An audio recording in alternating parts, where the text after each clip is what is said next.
So nice to meet you. Nice to meet you guys. Hi. Because you mentioned you've been hurt by liars before. I think it's the incident with my parents' divorce because my dad did something that had destroyed the family, and to have someone so close, so dear to me, lying, it just really shake the trust that I have in humanity, because someone so close to you can do that. What about strangers? What about people who are non-family members?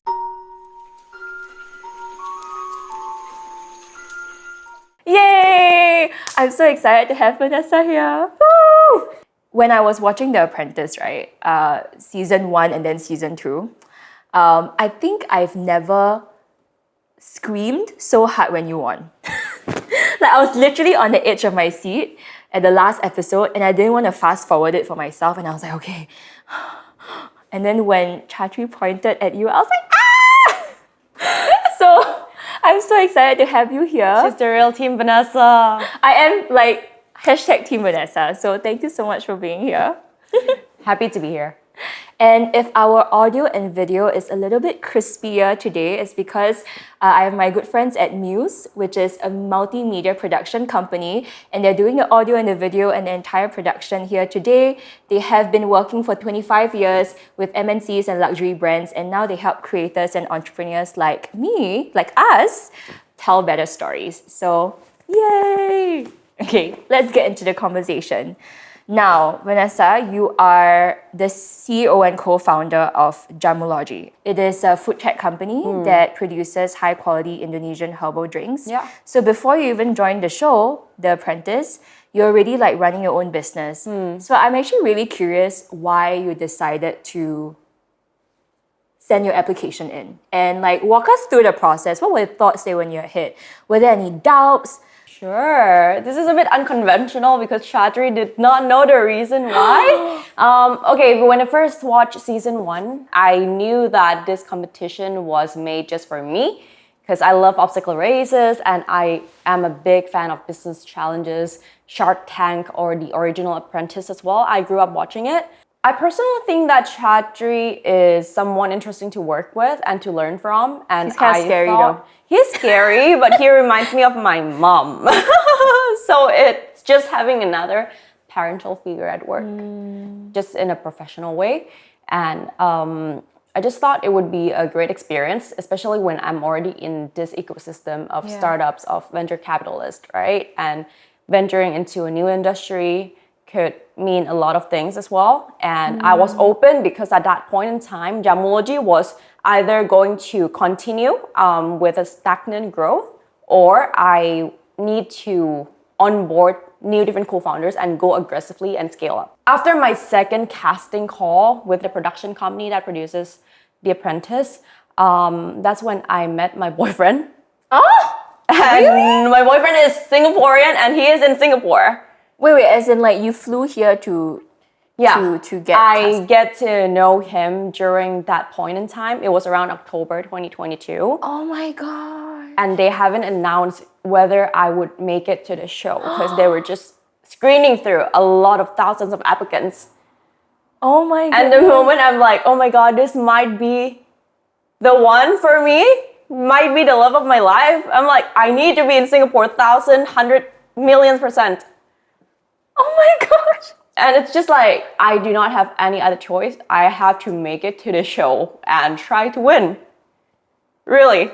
I was chasing love and chasing dreams. Honestly, I'm pretty shocked by the answer. I did not expect this. I haven't publicized this yet, Yeah. but this was the main motivating reason. And also because when I was looking at your Instagram, you did, post some reels with your boyfriend, and you guys look so in love, like you have been together for like years. So actually, it's really a shock to me that you met just 1-2 years ago. Yeah, just 1+ years ago. Yeah, and a little bit relatable because I've had a case where I went on a holiday and then fell in love with someone within the first few days. But unfortunately, the distance was too long. Yeah. I wasn't like, maybe I didn't love him enough. For you, it's like, yeah, he's the one, and I really want to stay here. Yeah. Wow, he must have been a great support for you throughout the show. Yeah, he's been nothing but a great supporter and also the biggest cheerleader in my life. That's probably why there was one point, I think you posted on Instagram, that every one of the contestants had to do the walkout shot, right? If you get eliminated. Yeah. But you told the producers that you never have to use it. Yes, correct. I did say that. And I was telling them, why are you wasting your time? You really think I'm gonna go home? I will not. And I will show you that you will never use it. And that was the biggest time waster that you guys ever did. I love that confidence. When you want something bad enough, this is what happens. It's called with that energy. manifestation. Yes, manifesting it. So when you did get the call, what was going in your mind? What was going through your mind? Like, they told me, they didn't send me an email or anything. They're like, hey, Vanessa, we are really shortlisting the candidates and we just need to do a final call. Have you do the final call with our executive producer? And turns out it's a call with Chatri. oh my gosh, what even? I was assuming that it was gonna be Chatri because Chatri did that to some of the contestants from season 1 as well. I don't think everyone got to meet him, but the rest didn't actually come to get congratulated by Chatri because he's just very busy. I was waiting for, I think, 15 minutes in a waiting room Zoom call before Chatri actually came out. And it's like, hello, Vanessa! When you first met him on the Zoom call, okay, my idea of him when I'm watching the show is that he definitely has a very stern face.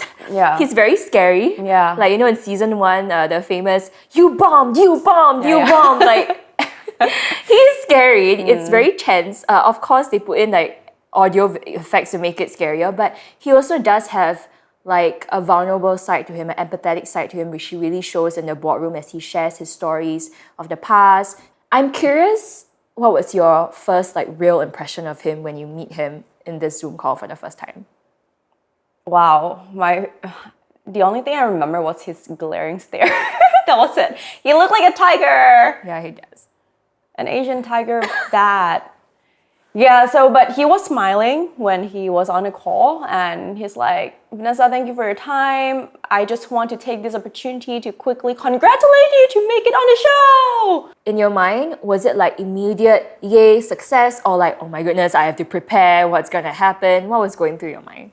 I was just too happy that I got on the show. You know, I just feel like I was afraid that they will not view my application when I applied because there were just too many people applying, thousands. right? And even with any kind of applications, college applications, job applications, a lot of times your applications do not go through. It did not even gain any eyeballs from people. So I was more worried about that, but I hope that they would give me the opportunity to at least represent Thailand or like Asian women to be on the show, given that there were only 10 candidates. Yeah. Was Asian representation something that was very important to you? Yeah, this is something very, very important to me. I think that's my top driving factor to really try my best on the show. Yeah, why so?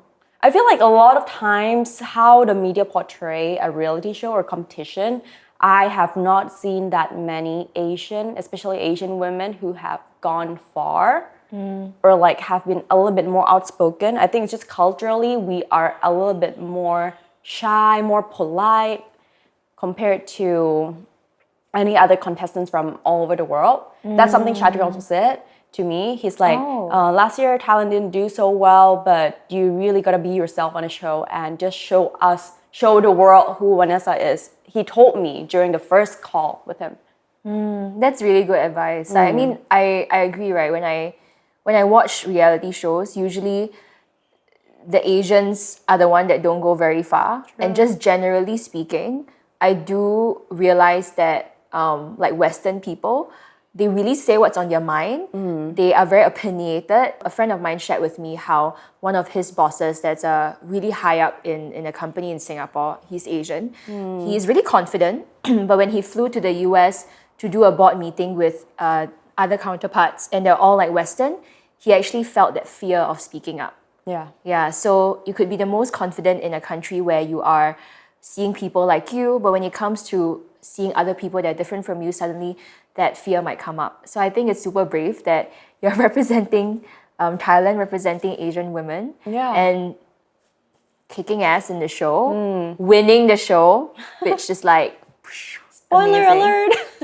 Well, if they Googled this, they probably would know that you went. for sure.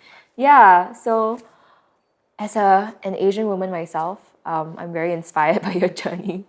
How do you prepare for such a huge challenge? Because Chatri did say it is the toughest edition of The Apprentice yet, and I have to agree. How do you prepare emotionally and mentally for this? Because I would imagine that, you know, people watching and listening to this, they would in their life have things that are high stakes as well. When you're stretching yourself out of your comfort zone, how can you prep yourself by putting yourself in the environment, talking to people? Yeah, that's a very good question. Mentally prepared, I think I was, because prior to this, 10 years ago, I was on another reality TV show in Thailand as well. It was about women empowerment. So I had experience on screen. That was more like Big Brother. They film you 24/7. So I feel comfortable in front of camera. But to prepare for The Apprentice in a business challenge context, I actually rewatched season 1, watched their business challenge prompts, and actually do it. I did not create a deck, but I jot down bullet points on what I would have done and compared with what they came up with. Sometimes in a hotel while I was filming for The Apprentice season 2, I also watched The Apprentice UK because I think season 17 just came up. Yeah, I think it's just like watching different business challenges, some consulting questions, and just try to brain tease myself with business questions and different business scenarios. Yeah, I think those are really great tips for anyone that's doing something new. Yeah. Right? When you have to be at your top shape. I think some people did DM the previous contestants on season 1, but for me, I feel like I work better spontaneously. So when I'm being put there, I feel less prepared. I think I do best in that setting. That's beautiful. Why I say it's beautiful is because you can't predict everything in life. Yeah. And at times you really have to surrender and trust yourself and know that you'll figure it out, and whatever decision you make, you're gonna make it work. Yeah, definitely. Yeah. For sure. Sometimes being an over planner does hurt us too. Yeah. Sometimes you just gotta go with the flow. Life is very unpredictable, but the only thing you are in control of is your attitude and your responses, your reaction to the things that happen to us in life. Beautifully said. And I think whatever that's meant for you won't pass you by. That's something my dad always tells me. That your dad is a wise man. So, on to learning a bit more about what's happened on the show. The difference between you and me is I watched what has been edited and showed to the world. And you know the behind the scenes, the tea, and that's what I want to know, and I think what many of our Own Your Voice listeners want to know as well. So I actually have a friend that was on the set in Qatar, part of the editing crew, and you know, Who? she's really tall.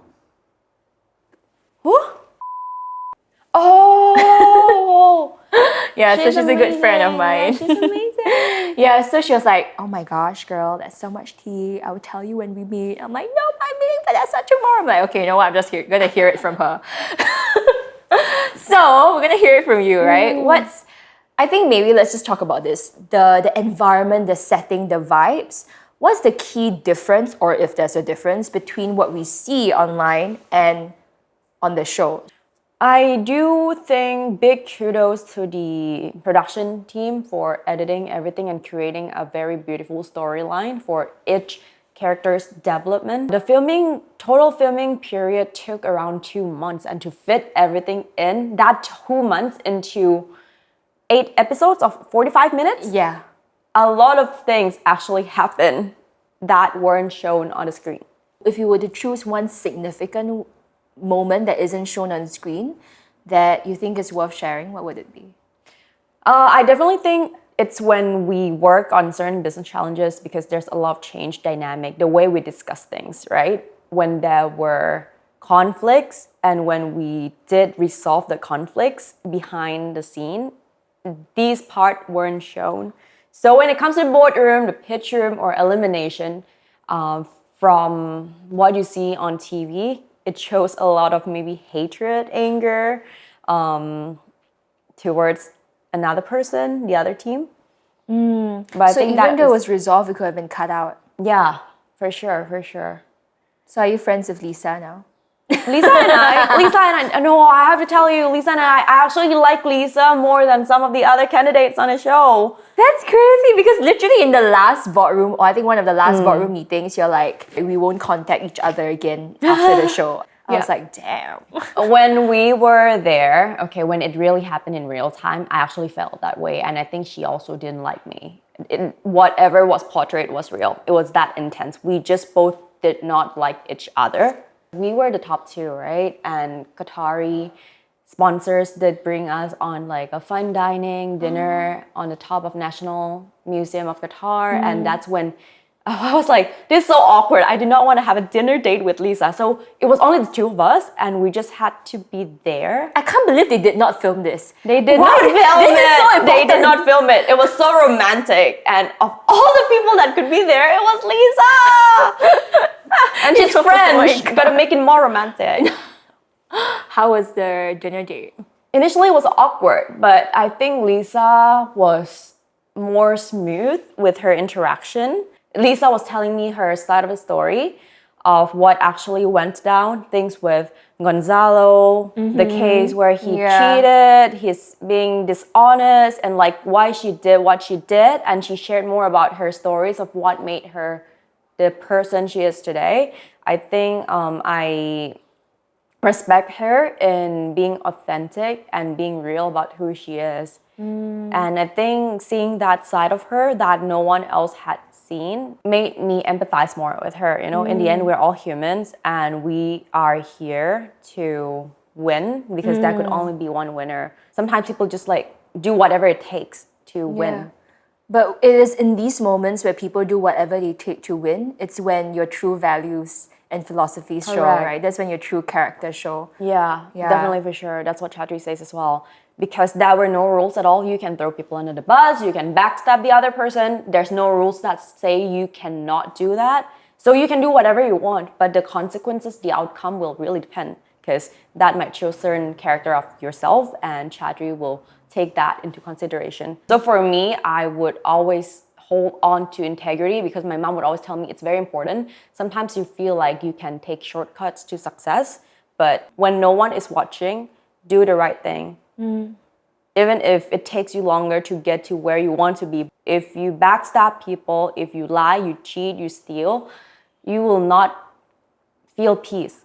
Yeah, so true. It'll always haunt you. I know you hate liars. You did say it on the show. And you talked about the importance of integrity. I quote, I hate liars because the truth will set you free. I rewatched that part. I don't remember I said You did that, say that. but I agree with it. Because you mentioned you've been hurt by liars before.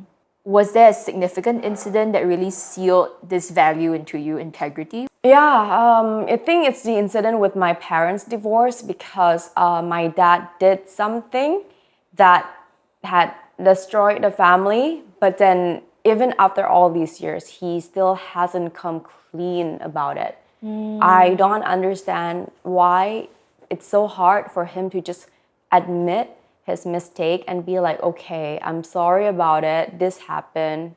Instead, he tried to put up this perfect image of who he is. And I do question myself because he's a family member, right? He's my biological dad and I grew up with him half of my life. And to have someone so close, so dear to me, lying, after all these years, he had so many chances to make it right, but he did not. It just really shake the trust that I have in humanity because someone so close to you can do that. What about strangers? What about people who are non-family members? And I think because of the divorce, your mom had to go through a lot, right, growing up. Yeah. I did mention that she struggled with finances. Yeah. I think depression as well. Yeah. And she needed, I don't know if I read the right source or correct me if I'm wrong, she actually knocked on doors to try to get you and your brother into school. Yeah, she did that. I also did that. I also did that at such a young age. So I was like cold emailing schools, calling up schools. She guided me to do that. but I was the one who actually went out of my way to do it. And whenever schools are like, okay, come in, take some tests, do some interviews, the principal, the headmaster is interested to see your potential, my mom would drive me there. Literally to try to find ways to get you the education with the little money that you guys have. Exactly. Yeah. That's what we were trying to do. It was a big struggle because that was a 180 flip of my life as well, from someone who do not take my future or academics seriously. I immediately become someone who's like very hungry to make the best out of every opportunity given to me and not waste any single one of them. Yeah. In the end, you and your brothers got full scholarships, right, Yeah. to top schools in Thailand. Yeah, we both did.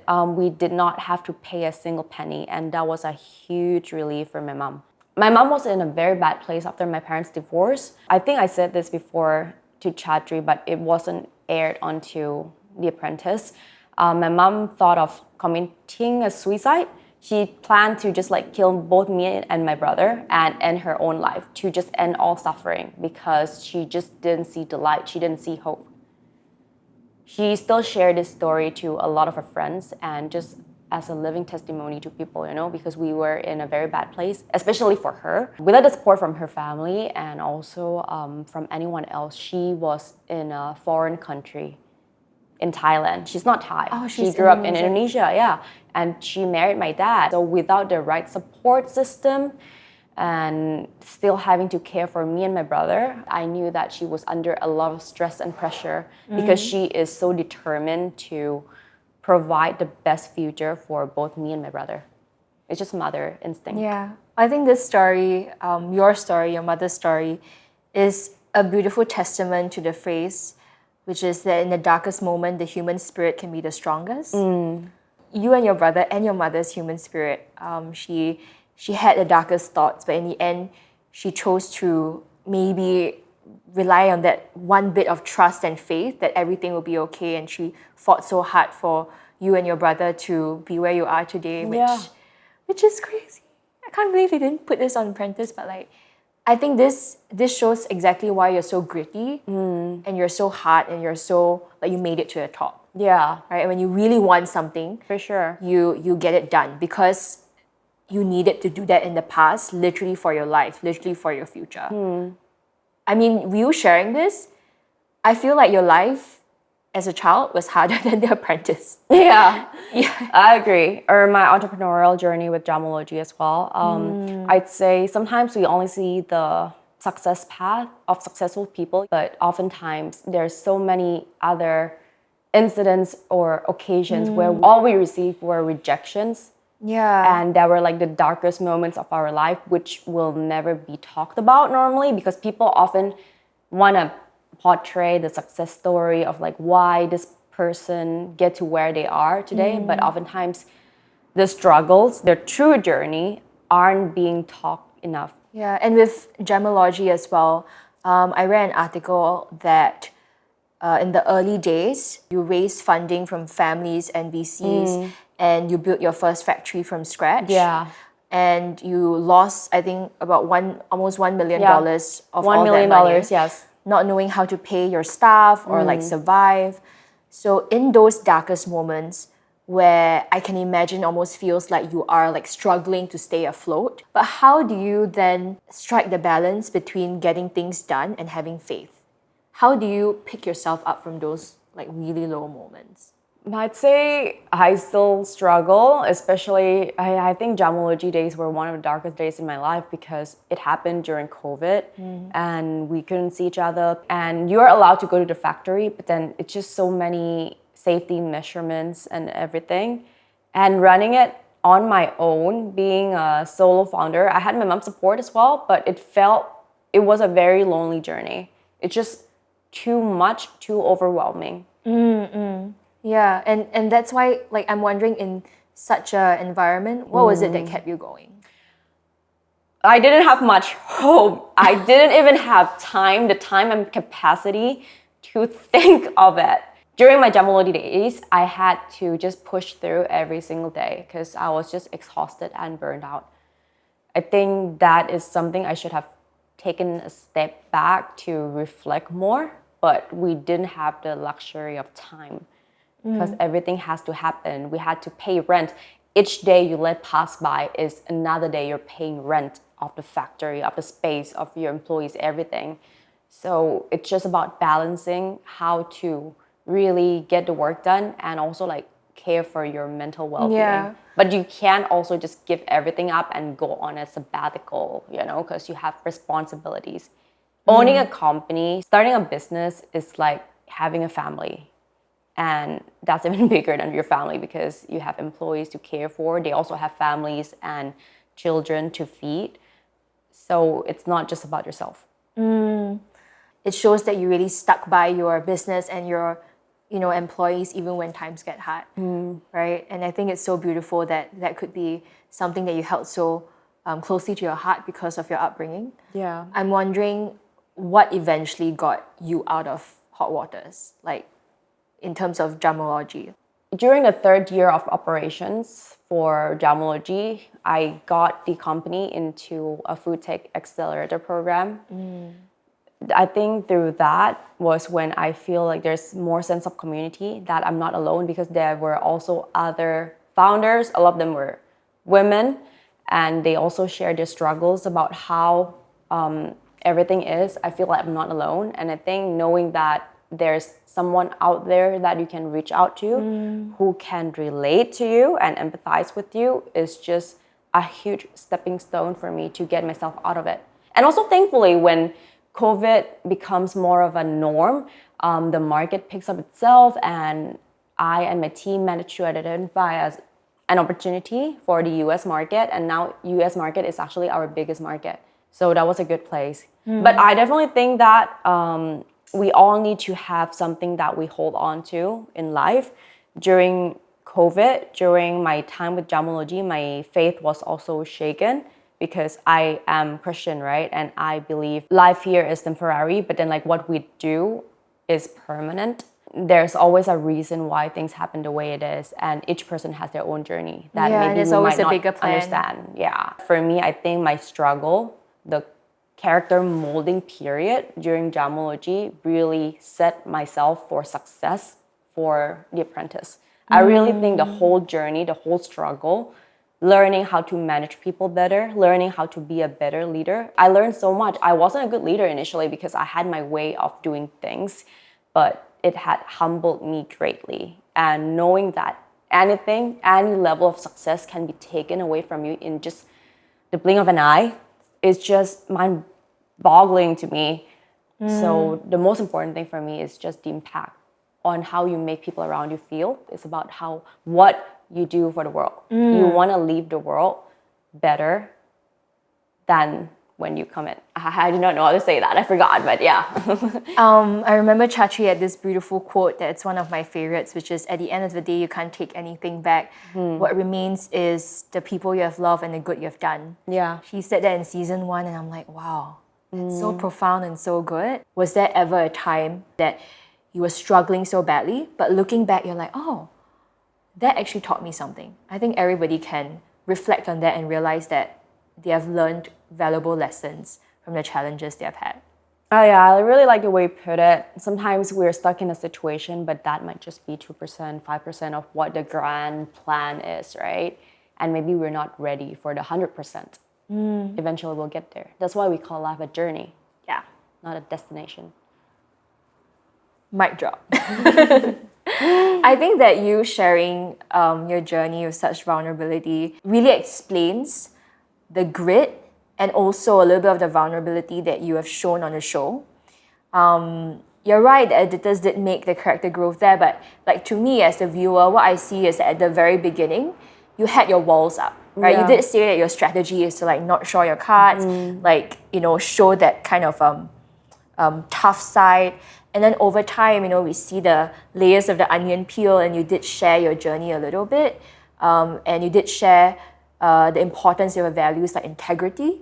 Speaking about that, I'm actually curious what your thoughts or reactions are about the cheating incident in The Apprentice. Because integrity is so important to you, what was your reaction about that situation? And also, honestly, I don't know if I could ever find out the truth of this. I just think that Gonzalo's, Lisa, and Mikey all cheated. I mean, it's like, if Gonzalo sent it to, why would he, in my mind, it's like, why would he be so dumb to like send this important piece of evidence to someone if that person wasn't already on their side? Lisa and Mikey must be in on it. That's my thoughts. That is what I think, but I don't know. So you can share what you want to share, but I'm just curious, like, what your thoughts are. Like what Chadri says, right? In life, there's always one side to the things, second side, and there's the truth, whatever it may be. I've spoken to both, because ever since Gonzalo was eliminated, he's been like bombarding me and Winston with messages, and he's like, you gotta show Chadri to prove that Lisa actually cheated and stuff like that. So it was quite overwhelming, but the evidence was there. I do think that Gonzalo is not the only person at fault, because you also see it on the show. Lisa, Aisha, and Gonzalo, they all saw that plan. This all happened during episode 5 in Singapore when Aisha, Gonzalo, and Lisa were on the same team. They saw it during their the yacht sales challenge. And I do not know what happened behind the scenes. So Mikey didn't see it? At that point in time, I'm not sure if Mikey saw it, because at that point in time, Mikey, Gonzalo, and Lisa were like BFFs. Since the start, they were this 3 trio who were just unbreakable, and they all, I know, wanted to make it to the final with all of them together. But Lisa got upset after the boardroom for episode 5. A lot of things happened, like I said. Chadri asked Gonzalo, how would you rate Aisha as the project manager? And he's like, 7 out of 10. She is actually quite good. And Lisa wasn't happy. Yeah. Lisa said, you did not back me up enough for that. You should have thrown Aisha under the bus. And also numbers were wrong. I don't know whose numbers were right, but I think Lisa got the wrong numbers and she basically mumbled and fumbled on the yard. Yeah. I wasn't on their team. I do not know, but from what it seems, she actually did bomb, because they went first with the sales and they were telling the clients so many wrong information, and I had to correct it. I'm like, Google it up, please, and see who's right. By the way, can I just say, you're such a badass on that episode. Like from there, you just went like, phew. Like you're literally a badass on the yacht, you're selling the boat, you shone, you're so radiant. I was like, ah! Okay, going back to the incident. I just thought, I'm more comfortable when I'm around people I can trust. That's when I really open up, but I need to learn better to be more authentic around whoever it may be. And when Mikey moved to our team, I think Mikey was aware. I do not know, but when we were in Qatar, there was a change in the team setting, because Winston picked Gonzalo and I to be in his team, right? Because he won the physical challenge. So in the end, I think good luck, Aisha. When you're with Mikey and Lisa, I knew that Mikey and Lisa would work together for sure. These two are so unbreakable. So what happened was, I think there was already a wall between Gonzalo versus Lisa and Mikey. And when Gonzalo moved to our team, that's when they devised a plan to have him out.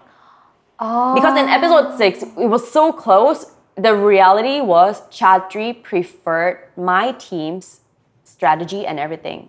And another panel judge from Qatar thought that she preferred the video created by Lisa's team because it was more impactful, but their journey, customer journey with the vehicle wrap and everything just didn't make sense to Chadri. So Winston and Gonzalo knew that if we lost, they too would be going home, because Chadri was like complimenting me during the pitch. He's like, Vanessa, you are the person who's carrying your team, because the rest were just off. And like the design and everything that I contributed received compliments, no criticism. So they both knew. But in the end, we did win. And I think Lisa was just thinking, if her team lost, 2 of them had to leave.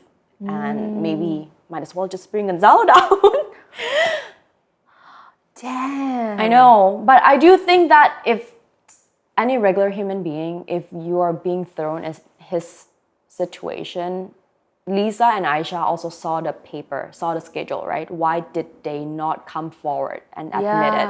And why did Lisa just bring it up and point fingers at Gonzalo and be like, he took the picture, but your eyes also saw it. That doesn't make you any better. Yeah.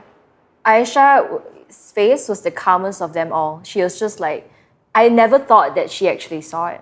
right? I mean, she has this very athletic, confident, she's a startup mentor persona.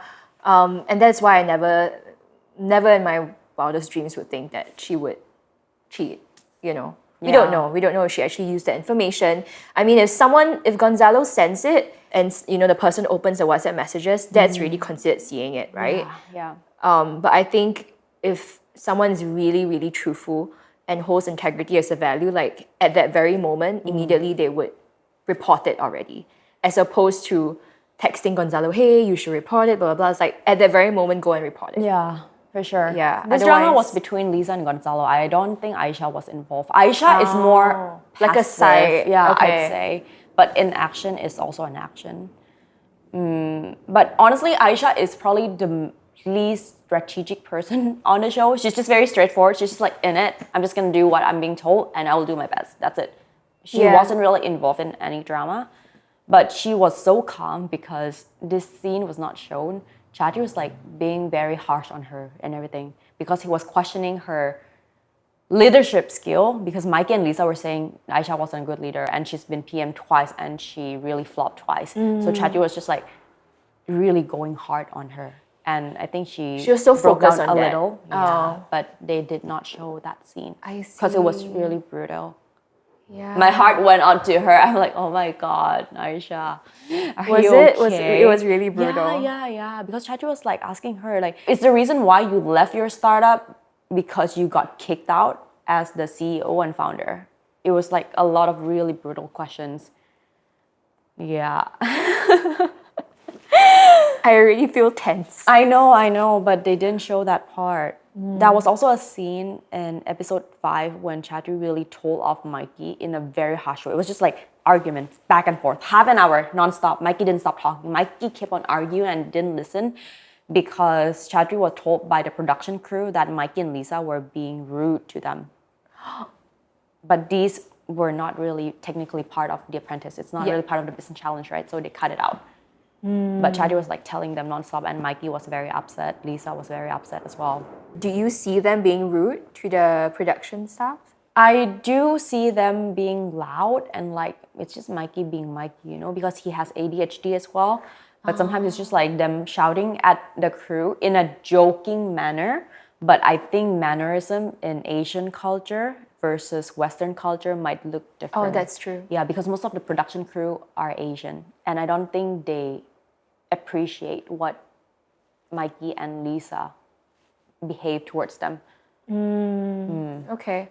I mean, it's important as an entrepreneur to also be able to adapt to your culture and the people you work with. For So sure. it is something that needed to happen to show Chatri something, maybe. Yeah, maybe. Yeah, for sure. But whatever happened with Gonzalo's and Lisa's case, it was there. It was real. It wasn't set up.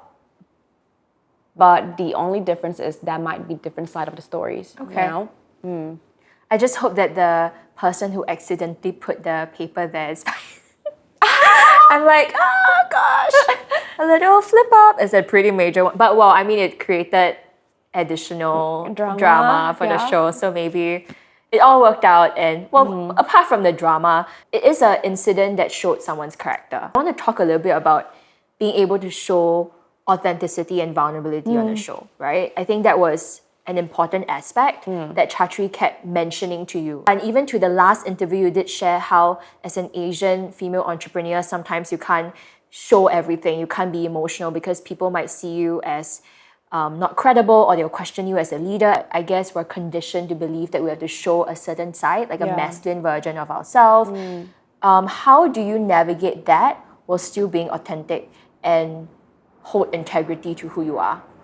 I think it's a struggle. I've seen how Americans work, and it's a very open, not perfect, but a more open and accepting environment because they have very strict labor laws and everything to not discriminate against certain races or gender, right? But in Asian culture, I've worked in Thailand before, I've worked in Japanese before. These two are one of the most conservative working environment where seniority is so important. Regardless of your skills, your experiences, your position, but if you're younger, you really gotta earn your place in a company. You have to take a step further to make everyone trust you or even respect you. I have to be very cautious because one mistake can cost me everything. Wow. When I was working in the corporate world in Thailand, I was a manager managing a team of everyone who were older than me. Some of the people were twice my age.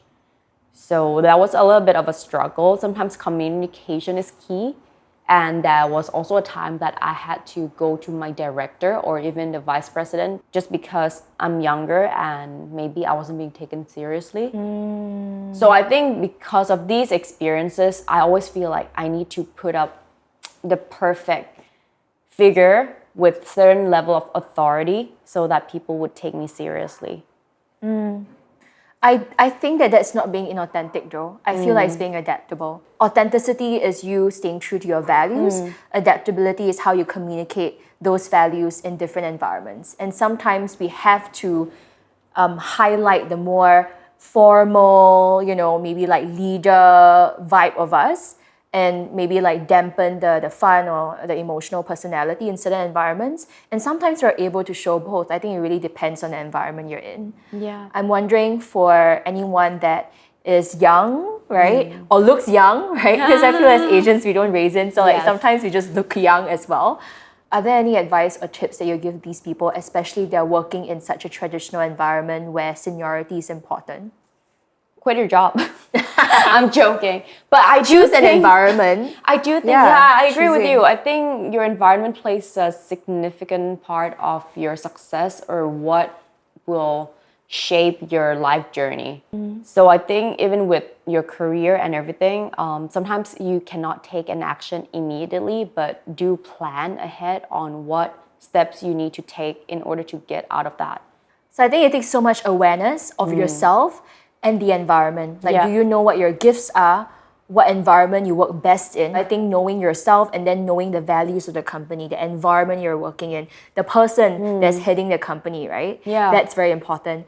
And I think that's why when you joined the show, I mean, you did share about how the values of the company was very important. And that's also a reason that influenced your decision and really wanting to chase that dream of working for ONE Championship, right? For sure. Yeah. That's a very good way to put it. Yeah. How has your experience in the show and what you have seen, has this changed your perception of the business world? I'd say in the end, you work in a company or working on a team, there's always different colors and people with different personalities. There are some people who you cannot trust. There are some people who are attention seeking. There are some people who are more quiet. There are some people who actually carry the whole team and do all the work. So it's very normal. Whatever you see on a show, that is a true reflection of how some workplace might look like. One of my biggest key takeaway is you just have to be very careful with who you trust, but doesn't mean that you cannot make friends. How do you know who to trust? What's your strategy in identifying if someone is trustworthy? I think trust is to be earned, and it's through certain actions and when you're being put in a difficult situation, whether you're still gonna hold on to your value and the truth, honesty, or you're just gonna lie to get ahead. Beautifully said. Yeah. So really opening your eyes to observe, right? And not being blind to it. Is there any other behind the scenes or tea that you think that people want to know that you haven't shared? I'm just wondering if there's anything that someone did that was nasty that it wasn't shown. I honestly think I lost some level of trust in Jason. We weren't friends at the start, right? It seems like we were, but... So basically, Jason and Winston were very close. Episode 3, I wasn't supposed to be in the bottom 3, right? But Jason came to tell me at the end, behind the scene, he's like, I'm so sorry I had to drag you to bottom 3 because if Winston was there, I knew that he's gonna get eliminated. So I was a little bit upset, but since we changed the team, after episode 3, I worked with Winston, Dorina, and Mikey. Jason was there, so I'm like, okay, Jason, good luck. You're gonna be like with Lisa and Gonzalo, and good luck to that. Yeah, okay. But we're still friends right now. I understand why he did things the way he did. And he did talk about that in the boardroom with Chadri. It wasn't aired entirely, but he did say that he is down because he let me down. Yeah, that part was shown briefly, see, but that was yeah. when he talked about that. Because Chadri also agreed that I shouldn't be in the bottom 3 that day, but he just let pass because our concept of the idea of what the utensils for the hawker center or like the back hooks were just really dumb. Yeah, the back hoods. And was it like Value Champions the name? Yeah, Such Jason a shitty came name. up with that. I'm like, do you know there's a value dollar in Yes, Singapore? yeah, It's yeah. not even like, I mean, I think someone else said like, oh, in other countries there's value. in the States, in Canada, in also Singapore, have there's that. also a value Yeah. dollar shop. But to be gosh. fair, it's really hard to tackle that challenge. To these days, I still cannot think of anything for that challenge. Yeah, That that's probably was anything would be very better than a back hook. Challenging, yeah. Definitely. Anything, just not the back hook. So I think what we see in your character development is that at the start you were more reserved and you really, really stepped up quite drastically, like really exponentially. I'm wondering what sparked that change? I'm someone who takes a little bit of time to adapt. When I first got to the set, when I was working in a team of 5 alongside Joy, who personally I think talks too much in a working environment. It wasn't shown as much. Oh, but- she was talking a lot, yeah. Oh yeah, but way more than that. way more than that. And they weren't very constructive and weren't very logical as well. It was more like a time waster. It really got me questioning, why am I here? Is this a legit business challenge or is it just like a clown show? You know, this is not a circus, but it felt more like it. And I actually got into this argument with my boyfriend at a point in time. I was like, should I try my best for this show? Because I feel like it's not really like a legitimate business competition, but I don't know. Ever since she got eliminated and ever since I have more role to play, when the team got smaller, was when I feel more comfortable and also like to knowing Chatri more. I think being at the bottom 3 for the first few weeks was actually an advantage because it allowed you to have that one-on-one personal conversation with Chatri and to know him better, to know what he's looking for, and he get to know you better as well. And just from there, if you're lucky enough to not get eliminated, just like shine. And for anybody that's listening that works with someone that when they first initially meet the person, they're scared of them, intimidated, or maybe don't think that they would be relatable. I mean, I'm speaking about like Chatri, right? Sometimes when first impression is like, oh my gosh, how do I relate to this person? Yeah. I know logically that everybody has their struggles, everybody has felt pain before, they have dreams, but sometimes it's hard to get past that intimidation factor. So I'm wondering, what would be your tips for those people who are working with a boss that's difficult or different? Working with a boss who's very different, I think you have to find something in common. The value is the most important thing. If for you, you are someone who really value integrity and honesty, and if your boss doesn't, I think you really gotta get yourself out of that place. But if you guys share at least certain commonality, it's just difference in your personality and maybe your workflow, you guys can talk about it. I think communication is key. Right now at ONE, I'm being pulled into commercial team and it's more like client facing. Sometimes you have to be more polite. Sometimes you have to really cater to their needs. It's not about who's being right, but about what we can do for them. So in the end of the day, I do not think anyone is right or wrong, but it really depends on your situation and context. Now that you have won, what's ahead for you? I mean, what are you looking forward to? What am I looking forward to? Working at ONE. I'm already there for 7 months. This is my 7th month there. I think I look forward more to sharing my side of the story or how I could help ONE grow into a better place. They are constantly growing and I'm sure they would have done it without me, but I would also want to be the driving force to really help ONE and work with the people there with the athletes, with our fans to really inspire them and unleash their greatness. So the reason why Chatri created One is to really help inspire people to be the best that they can be, and we inspire them through our athlete story. Because they all did not come from a successful background, right? Before they got to where they are today, for example, Rod Tang or like few others, they came from poverty. Some of them had to actually battle depression like Mikey, or even certain kind of illness, diseases, cancer, but they managed to overcome their biggest obstacle in life. And that is just living testimonies out there for all the fans in the world to see that these people can do it. You can too. Yeah, I'm a fan of Stamp.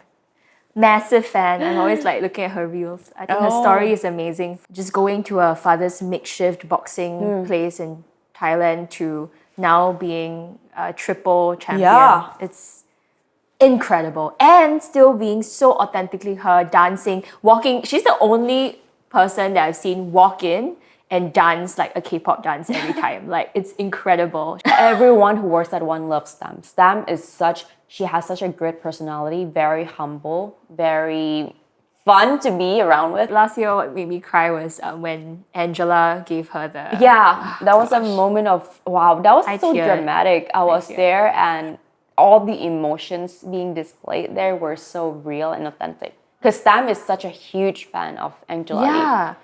And she says that, Angela is like her idol, right? She used that word. Yes.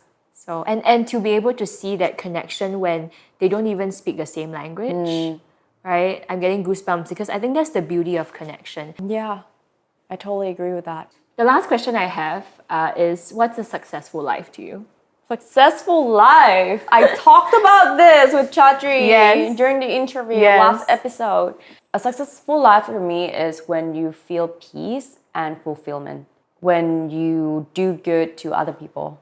It's not about how much money, how much fame you have, but in the end of the day, it's about who you care about, who you love, being surrounded by these people. These are the things that truly matter. There are many aspects of life, and I think that especially in a very ambitious hustle environment that I think major cities in Asia, especially in Singapore, have. Like, most people I know in Singapore, they're hustlers to an extent of not being able to have full capacity to enjoy time with their family, etc. I'm wondering, how do you balance or negotiate the time spent with work and family and your relationship? Yeah, I did not have that when I was running Jamology, but at one of the main core pillar that Chatri wants everyone to have, aside from integrity, is happiness at work. So he always tells us we cannot have everything in life at the same time. There are always different seasons in life. There are phases where you get to spend more time with your family and your loved ones, while on the other hand, you might have to put out all your heart towards whatever you're passionate about, whether it's your career, your passion project, your hobbies.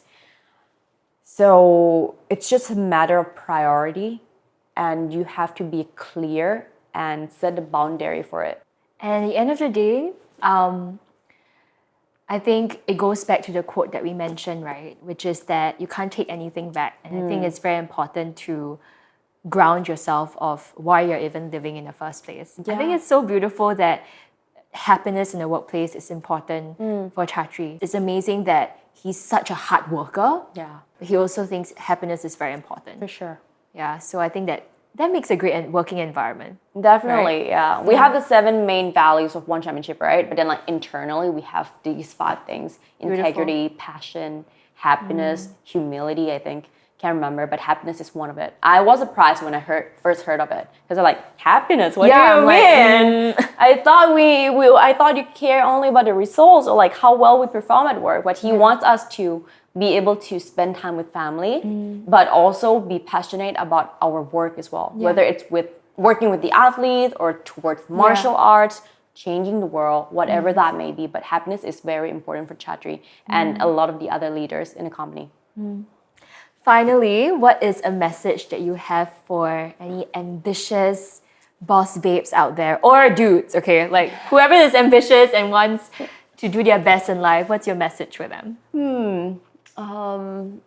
I think just go out and live your life. Do not conform to the majority of the people. Live life with no regrets. Take risk. Love more. Live more. Beautiful. Yeah, I think we're done. Thank you so much for being on the show. Yay! Thanks for doing this. Thank you for your time and the team. I hope you enjoyed it.